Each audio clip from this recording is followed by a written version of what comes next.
खादी आणि ग्रामोद्योग आयोग. तर बघा, खादी आणि विलेज इंडस्ट्री असे हे दोन भाग आहेत. बघा, हे दोन गोष्टी आहेत, त्याच्यात दोन गोष्टींचं काम करतं. एक आहे खादी आणि विलेज इंडस्ट्री यांच्यासाठीचं कमिशन, ज्याला शॉर्ट फॉर्म मध्ये आपण फक्त केव्हीआयसी म्हणणार आहोत. काय? फक्त केव्हीआयसी. तर सुरू करूया लेक्चरला. तर ही जी केव्हीआयसी आहे, तर ही भारतीय राज्यघटनेची एक वैधानिक संस्था आहे, ज्याला आपण स्टॅट्युटरी बॉडी म्हणतो.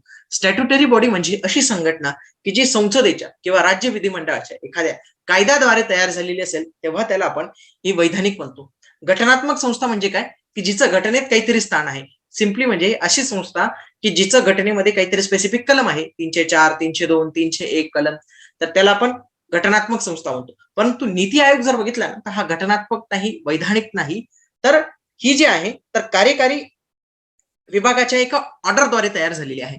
तर भारतीय राज्यघटनेत जे आहेत तर ते 3 विभाग आपण करून दिलेले. एक आहे ज्युडिशरी, एक आहे एक्झिक्युटिव्ह, एक आहे लेजिस्लेटिव्ह.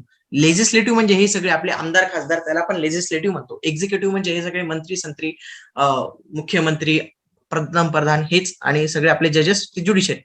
तर जेव्हा एक्झिक्युटिव्हने तयार होते ती वेगळी असते, लेजिस्लेटिव्हने तयार होते तिला वैधानिक असं म्हटलं जातं.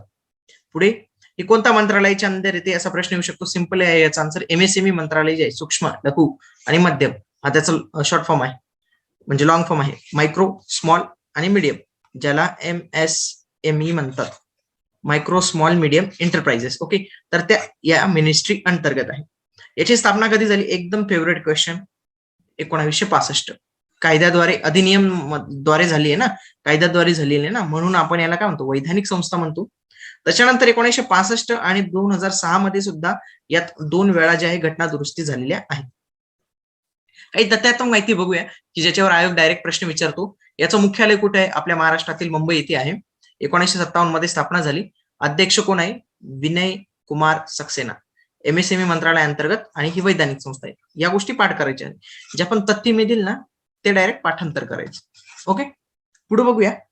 1957 मध्ये याने जे आहे भारतीय खादी आणि ग्रामोद्योग मंडळ, all India khadi and village industrial board करणं कारभार घेतला, आणि हा सगळा कारभार स्वतःकडे घेतला. याचं मुख्यालय मुंबईत आहे हे आपल्याला माहिती आहे, परंतु अजूनही याची 6 विभागीय कार्यालय आहेत, ज्याच्यातले दिल्ली, भोपाळ, बँगलोर, कोलकाता, मुंबई आणि गुवाहाटी या आहेत. आता या 6 विभागीय कार्यालय, या झोनल कार्यालयाव्यतिरिक्त सर्व राज्यांमध्ये, जवळपास 28 राज्यांमध्ये आपल्याला याची कार्यालय मिळतात. पुढे, या आयोगाचे उद्दिष्ट काय? जर या आयोगाचे उद्दिष्ट विचारलं तर त्या उद्दिष्टांना आपल्याला 3 भागात विभागता येईल. एक आहे सोशल, एक आहे इकॉनॉमिकल आणि एक आहे वायडर, म्हणजे व्यापक. पहिलं काय सांगतं सोशल, की असं उद्दिष्ट काय, सामाजिक उद्दिष्ट काय आहे, तर ग्रामीण भागात रोजगार निर्माण करून देणे. ओके, हे त्याचं सामाजिक उद्दिष्ट आहे. आर्थिक काय आहे, की विक्रीयोग्य वस्तू तयार करणे, म्हणजे सेलेबल आर्टिकल, सेलेबल गुड्स तयार करणे. त्याच्यानंतर तिसरे एक व्यापक काय, म्हणजे एक लॉंग टर्म मिशन त्याला आपण म्हणू शकतो. एक लॉंग टर्म मिशन काय, की लोकांमध्ये आत्मनिर्भरता तयार करणे आणि एक मजबूत ग्रामीण समुदाय भावना निर्माण करणे. ठीक आहे, तर हा एक सिंपल प्रश्न विचारू शकतो की खालीलपैकी कोणते केव्हीआयसी ची सामाजिक उद्दिष्ट आहे? तर सामाजिक उद्दिष्ट कोणते? की ग्रामीण भागात रोजगार निर्मिती करून देणे. हा, हे महत्वाचं आहे. याच्यावर खूप सारे प्रश्न बनू शकतात.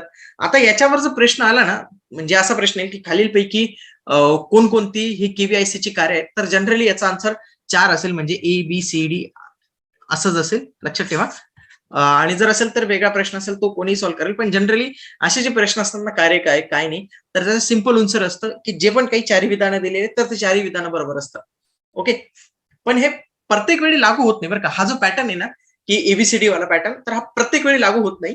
हा खूप ठराविक वेळा लागू होतो, आणि याच्यासाठी तुमच्याकडे थोडंसं लॉजिक पाहिजे, तो घटक तुम्ही वाचलेला पाहिजे. म्हणूनच आपण इन डिटेल मध्ये याची काय काय कार्य आहेत ना ते एका वेळी आपण बघून घेऊ.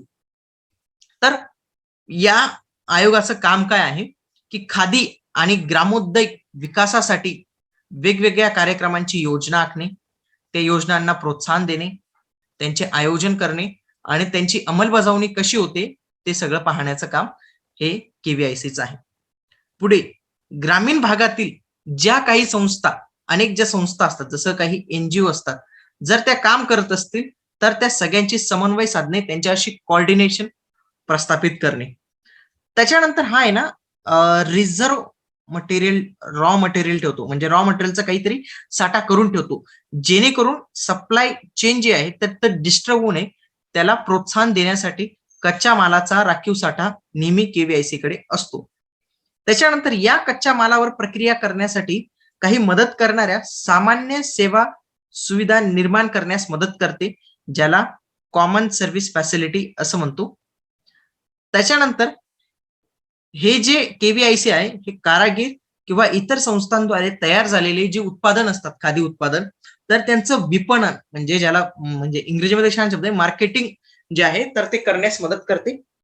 त्याच्यानंतर ज्या विविध मार्केटिंग एजन्सीज आहेत ना, विविध मार्केटिंग एजन्सी, तर त्यांच्यामध्ये संबंध जोडण्याचं, लिंकेज जोडण्याचं काम करतं, की जेणेकरून या केव्हीआयचे जे प्रोडक्ट आहेत ना तर ते प्रमोशन होऊ शकेल, त्यांची जाहिरात होऊ शकेल. ओके, पुढचं, हे केव्हीआय सेक्टरमध्ये म्हणजे खादी आणि विलेज इंडस्ट्रियल सेक्टरमध्ये रिसर्च अँड डेव्हलपमेंटला इन्करेज करेल. त्याच्यानंतर केव्हीआय उत्पादनाशी जे काही समस्या असतील त्यांचं निराकरण करण्याचं काम करेल, जेणेकरून याच्यामध्ये रिसर्चला प्रमोशन मिळेल आणि कॉम्पिटेटिव्ह कॅपॅसिटी सुद्धा वाढेल. त्याच्यानंतर हे महत्वाचं आहे की हे फायनान्शियल असिस्टन्स देतं, म्हणजे वित्तीय सहायता प्रोव्हाइड करतं. मग हे व्यक्ती असू शकतात, म्हणजे कारागीर वगैरे पण असू शकतात, किंवा काही संस्था असू शकतात की ज्या खादी उद्योगाशी किंवा ग्रामीण उद्योगाशी संबंधित आहे. त्याच्यानंतर या काही गाईडलाईन्स तयार करतात स्टँडर्डायझेशन, प्रोडक्टच्या स्टँडर्डायझेशनसाठी. म्हणजे समजा फॉर एक्झाम्पल आपण जर मॅकडॉनल्डचा बर्गर पाहिला किंवा स्टारबकची कॉफी पाहिली, म्हणजे आता तुम्ही गेलेत का नाही माहित नाही, पण तुम्ही स्टारबकची कॉफी गेली ना, म्हणजे तुम्ही पुण्यात जा, नाशिकमध्ये जा, मुंबईमध्ये जा, त्याची टेस्ट आहे ना सेमच लागेल. हा, तुम्ही प्रोडक्ट चेंज केलं तर ते ठीक आहे, पण तुम्ही सांगितलं की हे प्रोडक्ट मला द्या, तर त्या प्रोडक्टची चव तुम्हाला ऑल ओव्हर इंडिया सेम भेटेल. का? कारण की त्यांनी काय केले, प्रोडक्ट स्टँडर्डायझेशन केलेलं, त्याच्यासाठी काहीतरी गाईडलाईन्स, काहीतरी नॉर्म्स असतात. मग अशाच पद्धतीचे नॉर्म्स, काहीतरी गाईडलाईन तयार करणे, जेणेकरून खादीचं उत्पादन काहीतरी एक ब्रँड बनेल आणि त्या ब्रँडला आपण युरोपियन मार्केटमध्ये सुद्धा आपण पोहोचवू शकतो. युरोपियन मार्केटमध्ये जर कुठली गोष्ट पोहोचवायची असेल ना, त्याचे खूप कडक स्टँडर्ड आहेत. म्हणजे इव्हन तो तुम्ही अमेरिकेला माल एक्सपोर्ट करून देणार, पण युरोपमध्ये माल एक्सपोर्ट करायला खूप स्टँडर्ड जे आहेत तर ते फॉलो करावे लागतात. तर असे काही स्टँडर्ड, काही गाईडलाईन जर असतील ना बनवायच्या, तर हे सुद्धा केव्हीआयचं काम असेल. त्याच्यानंतर खादी आणि ग्रामोद्योग विकासाशी संबंधित प्रकल्प, कार्यक्रम आणि योजना एकाच ठिकाणी आणण्याचे, तर हे काम कोण करणार आहे? हे केव्हीआयसी करणार. तर या सगळे कार्य आहेत हे एका वेळी वाचून घ्या, तुमच्या इझिली लक्षात राहील, आणि इंग्रजी मराठी दोन्हीत वाचून घ्या, म्हणजे तुमचं पूर्णपणे हा टॉपिक कव्हर होऊन जाईल. पुढे आता केव्हीआयसीचे काही ऑर्गन्स आहेत, ज्याला तुम्ही शाखा म्हणा, अवयव म्हणा, अंग म्हणा, काही म्हणा. ओके, तर याची किती अवयव आहेत? तर 5. पहिला हा प्रश्न लक्षात ठेवा. कोणकोणते आहेत याच्यावर पण एक प्रश्न विचारू शकतो. ऑर्गनायझेशन म्हणजे संघटना, कम्युनिटी म्हणजे समुदाय, विलेज इंडस्ट्री म्हणजे ग्राम उद्योग, मार्केट म्हणजे बाजार, हेरिटेज वारसा, ही 5 अंग आहेत. आता या अंगांविषयी आणखी माहिती घेऊया. अंग म्हणा, शाखा म्हणा, जो काही शब्द तुम्हाला सुटेबल वाटेल ना, तो तुम्ही इथं वापरू शकता. पुढचं बघूया. ऑर्गनायझेशन म्हणजे काय, की ऑर्गनायझेशन म्हणून याचं काम हेच असेल की याला काहीतरी जबाबदारी घ्यावी लागेल. कशाची जबाबदारी घ्यावी लागेल? की या केव्हीआयला विकसित करण्याची. केव्हीआय म्हणजे काय? खादी आणि विलेज इंडस्ट्रीज, समजलं का तुम्हाला? याला विकसित करण्याची जबाबदारी घ्यावी लागेल आणि सरकारचा बोजा कमी करावा लागेल. आता सरकारवरती जबाबदारी होती ना आधी, मग ती सरकारची जबाबदारी तुम्हाला घ्यावी लागेल की जेणेकरून लोक कल्याण होईल. म्हणजे जे लोक या क्षेत्रात गुंतलेले आहेत त्यांचे कल्याण करण्याची जबाबदारी सरकारची होती, परंतु तुमचं स्थापन केलेलं आहे, तर तुम्हाला स्थापन केलेलं आहे, तर तुम्हाला ती जबाबदारी घ्यावी लागणार आहे. पुढचं, कम्युनिटी म्हणजे जीवनाची सुरक्षितता वाढवून, ओके, म्हणजे सिक्युरिटी ऑफ लाईफ, कशा संदर्भात? रूरल कम्युनिटीची सिक्युरिटी ऑफ लाईफला प्रमोट करणे. ओके, म्हणजे सक्षम करणे, जीवनाची सुरक्षितता राबवून समुदायाला सक्षम करणे. पुढचं, विलेज इंडस्ट्री म्हणजे केव्हीआय क्षेत्रातील उत्पादकता वाढवणे. पुढचं आहे मार्केट, म्हणजे व्यवस्थित मार्केटिंग करणे, सेल्स आणि मार्केटिंग मध्ये जे आहे तर ती मदत करणे. त्याच्यानंतर हेरिटेज म्हणजे काय? प्रोटेक्ट करणे, ज्या सोशल कल्चरल व्हॅल्यू आहेत ऍज अ नॅशनल ऍसेट म्हणून, म्हणजे राष्ट्राची संपत्ती म्हणून या ज्या सामाजिक सांस्कृतिक मूल्य आहेत तर यांचं संरक्षण करणं. हे केव्हीआयचे हे 5 अंग आहेत. तुम्ही याला त्याची पंचशील तत्वे म्हटलं तरी चालेल. ओके, याची ही पंचशील तत्वे आहेत असं सुद्धा तुम्ही नाव देऊ शकता. पुढचं, आता तयार कसा झाला? प्रत्येकाची काहीतरी हिस्ट्री असते, काहीतरी बॅकग्राऊंड असतं, तर याचं हिस्टॉरिकल आपण बॅकग्राऊंड बघूया. 1925 मध्ये अखिल भारतीय चरखा संघ स्थापन झाला. त्याच्यानंतर 1935 मध्ये अखिल भारतीय ग्रामोद्योग संघटना स्थापन झाली. ओके, ही संघटना आहे. ओके, पुढे 1951 मध्ये काहीतरी मेजर चेंजेस झाले आणि सगळ्यात महत्वाचं हे 53 वाला लक्षात ठेवायचं, हे पाठ करायचं तुम्हाला. ओके, की अखिल भारतीय खादी आणि ग्रामोद्योग मंडळ, बरं का, इथं मंडळ म्हटलेलं आहे. आणि 1957 मध्ये काय स्थापन झालं? आयोग स्थापन झाला. लक्षात ठेवा, हा आयोग आहे आणि हा मंडळ आहे. म्हणजे बोर्ड विचारला ना तुम्हाला की बोर्ड कधी स्थापन झाला, तर तो 1953 उत्तर असेल. आणि जर तुम्हाला आयोग विचारला तर त्याचं उत्तर 1957 असेल. म्हणजे आयोग तुम्हाला अशा पद्धतीने कन्फ्युज करू शकतो. एमपीएससी तुम्हाला अशा पद्धतीने प्रश्न विचारून गुगली टाकून तुम्ही इझिली बोल्ड होऊन जाणार आणि तुमचा 1 मार्क जाणार. ओके, एक स्कीम आहे महत्वाची, यांच्याचकडनं राबवली जाते.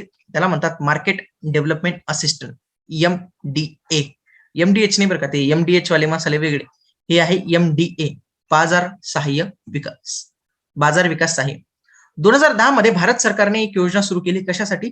या खादी संस्थांच्या कामकाजांची पुनर्रचना करण्यासाठी, जेणेकरून कारागिरांच्या कमाईत वाढ होईल आणि तसेच खादीची गुणवत्ता सुद्धा वाढेल. म्हणजे एकीकडे हे पण वाढवायचं आहे आणि ही पण गुणवत्तेची हवी द्यायची.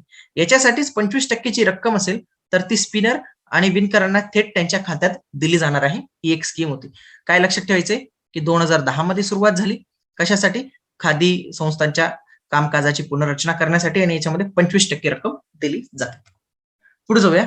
आता याने काय आतापर्यंत काय दिवे लावलेले आहेत, म्हणजे सिम्पली काय प्रगती काय केलेली आहे.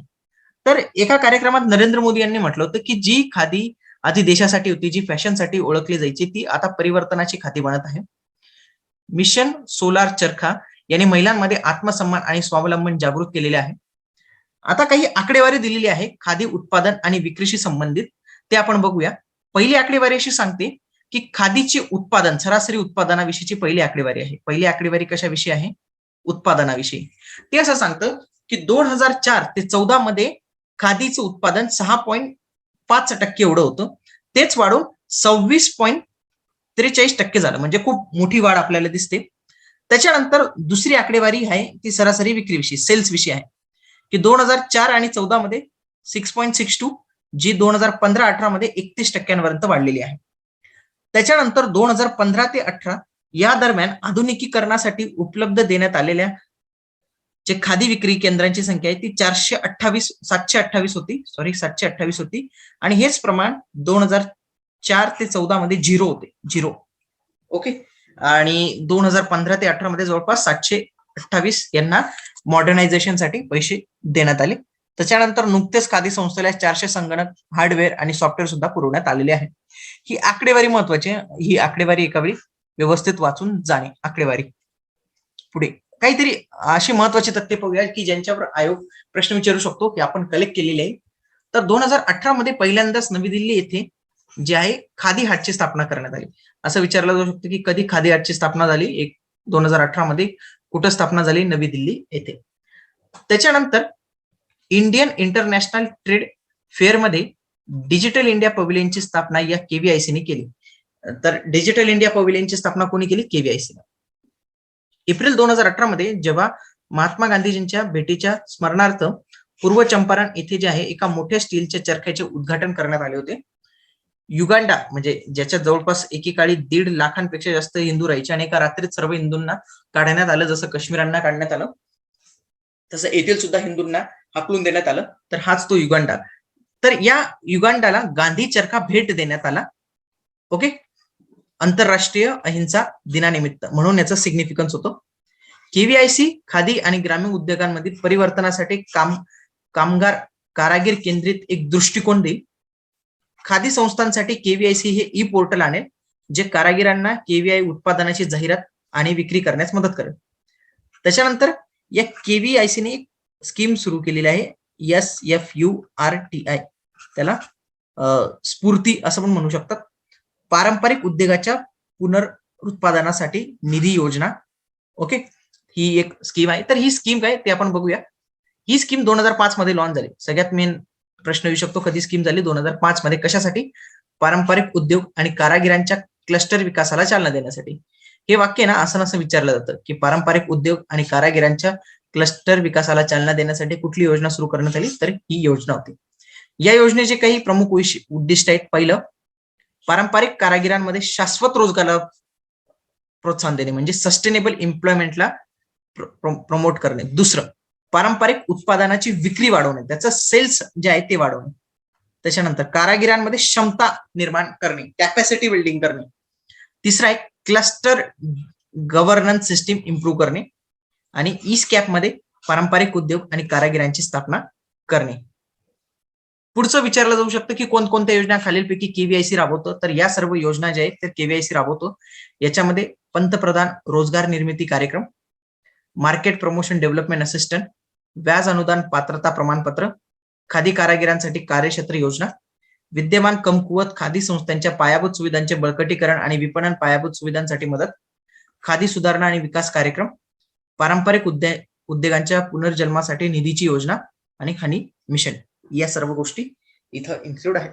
याच्यापैकी ही जी योजना आहे ना, तर ही आपण जे आपले एम्प्लॉयमेंट जनरेशनचा जो टॉपिक सुरू होईल ना, त्याच्यात हा इझिली कव्हर होऊन जाणार आहे आपला. आणि बाकीच्या ज्या आहेत त्यांच्यावर आयोग प्रश्न विचारणार नाही एवढं डीप मध्ये. तर ही पण आपण कव्हर केलेलं आहे आणि हे आपण येणाऱ्या लेक्चर्स मध्ये कव्हर करणार आहोत. तर अशा पद्धतीने आजच्या या व्हिडिओमध्ये आपण केव्हीआयसी हे काय असतं हे संपूर्णपणे बघितलेलं आहे. तर या व्हिडिओ व्यवस्थितपणे बघा. जर समजला नसेल तर पुन्हा एकदा बघा. तर भेटूया पुढच्या व्हिडिओमध्ये. तोपर्यंत जय हिंद, जय महाराष्ट्र.